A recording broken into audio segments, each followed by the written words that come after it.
2 days have passed, and the Ionosaurus carcass is still in rather good condition. Carcasses that are still fresh like this one can attract animals from miles around. And nearby, the smell of a deceased animal is attracting a predator.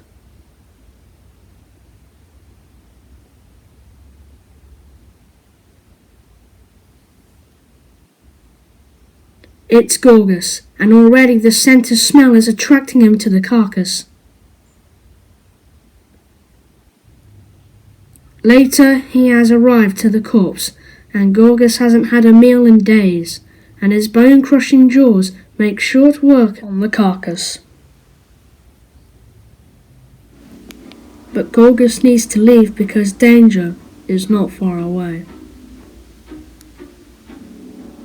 Tyrant has just been on his patrol around his territory and sees Gorgus with his binocular vision.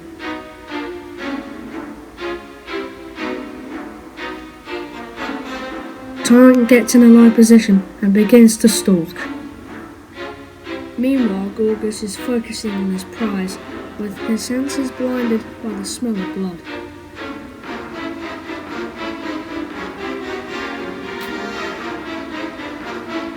A few seconds later on a suspenseful hunt, Tyrant begins the chase.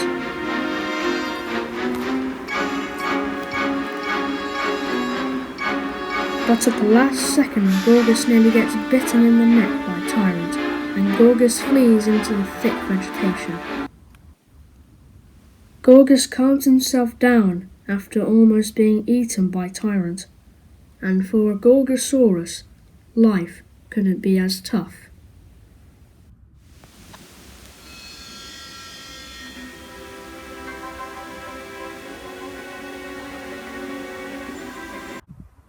Inside of the lush forest, we see a pair of Edmontosaurus looking for fresh plant growth. The larger one is a full-grown male, and the smaller one is a female. But the two are not alone, because they are accompanied by a walking tank. This is a Euoplocephalus, a 2,000-kilogram colossal. But this isn't just an ordinary individual. It has been classified that this is hardshell. We don't know why he has wandered away from Cress's group, but our best evidence is that he wanted to find more food and beetle grubs that hide in the undergrowth. But already Gorgus is stalking on his next meal.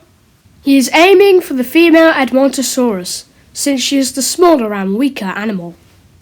But if he wants his prize, then he would have to avoid getting a broken leg by Hardshell by manoeuvring past him so he can have a successful attack. For Gorgus, it's now or never.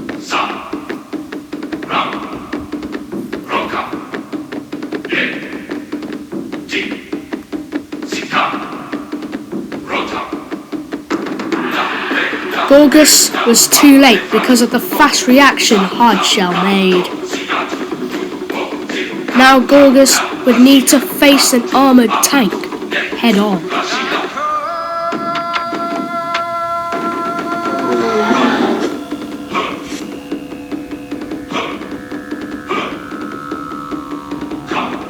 Gorgus uses 2 mock charges so he can get the advantage. But this is making Hardshell angrier. Then Gorgus makes the worst mistake by attacking Arya.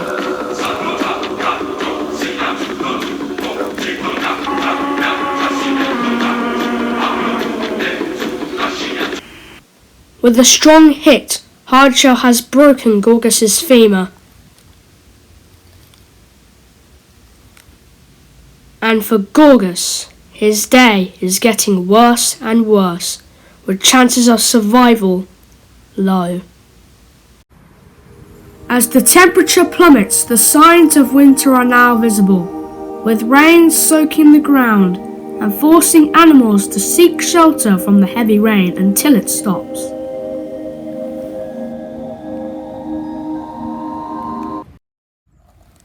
And when it does stop, the abundance of prey becomes plentiful.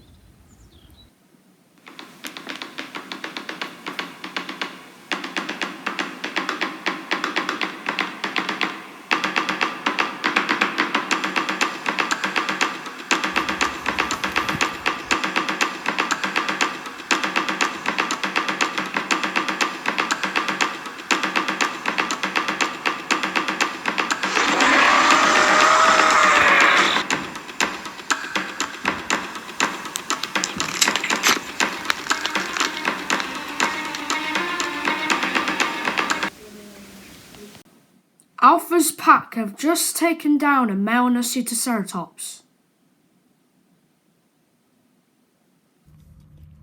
And when the kill has been made, the next battle happens shortly after.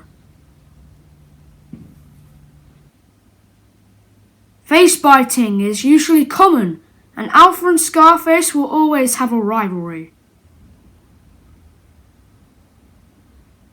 In the vegetation, Gorgas waits his turn whilst the pack have their meal.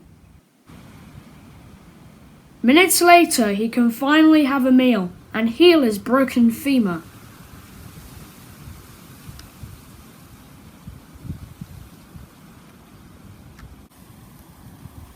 Shortly after he leaves, the carcass is left to the Styracosaurs.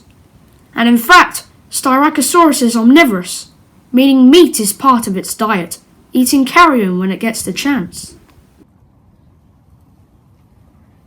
In midday, Gorgas arrives at a nearby lake and quenches his thirst. For now, his femur is making short progress of healing after being hit by Hardshell's club tail. Meanwhile, Gorgas hears a threatening sound, which came from Tyrant. But instead of fleeing, Gorgas stands his ground as he needs this chance to draw. And with no other sound of warning, Tyrant charges at Gorgas.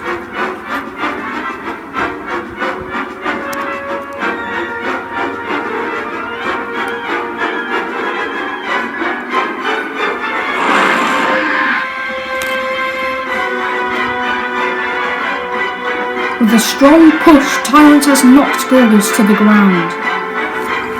But before he could kill him, a Pachyrhinosaurus comes out of nowhere and charges at Tyrant as he is in the way of the lake. Whilst the two animals clash, Gorgas sees this as an escape.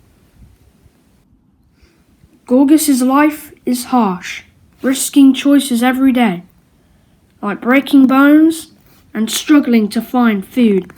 But at least he'll fight another day and improve on his mistakes.